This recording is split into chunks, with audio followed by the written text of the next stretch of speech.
রাজপথে ফের তৎপর কার্যক্রম নিষিদ্ধ আওয়ামী লীগ ও এর অঙ্গ সংগঠন। নিষেধাজ্ঞার পরও রাজধানীর 11টি স্থানে ঝটিকা মিছিল করেছে দলটির নেতাকর্মীরা।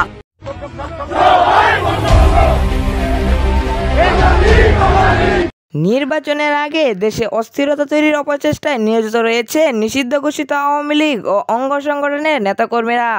দলটির পলাতক নেতাকর্মীরা দফা দফা রাজধানীতে বিভিন্ন এলাকায় মিছিল করে পরিবেশ উত্তপ্ত করার চেষ্টা চালাচ্ছে।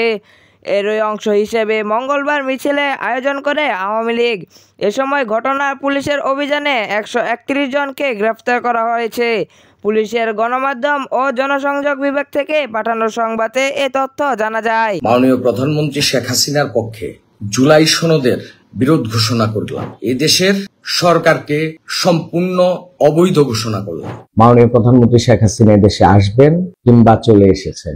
জয় বাংলা, জয় বঙ্গবন্ধু। মিছিলের সময় ককটেল বিস্ফোরণ ঘটানো হয়েছে। কাউকে মিছিলের সময়, কাউকে মিছিলের প্রস্তুতি নেওয়ার সময় গ্রেফতার করা হয়েছে। কোনো কোনো মিছিলে 5 থেকে 30 জন পর্যন্ত অংশ নিতে দেখা গেছে। আবারও আওয়ামী লীগের পক্ষে মানুষ দেখবেন স্লোগান দিচ্ছে।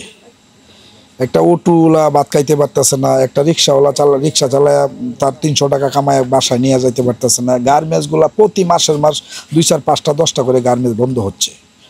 এই দেশে যতদিন পর্যন্ত ছাত্র রাজনীতি বন্ধ না হইব, এতদিন পর্যন্ত এই দেশে কোনো উন্নতি হবে না।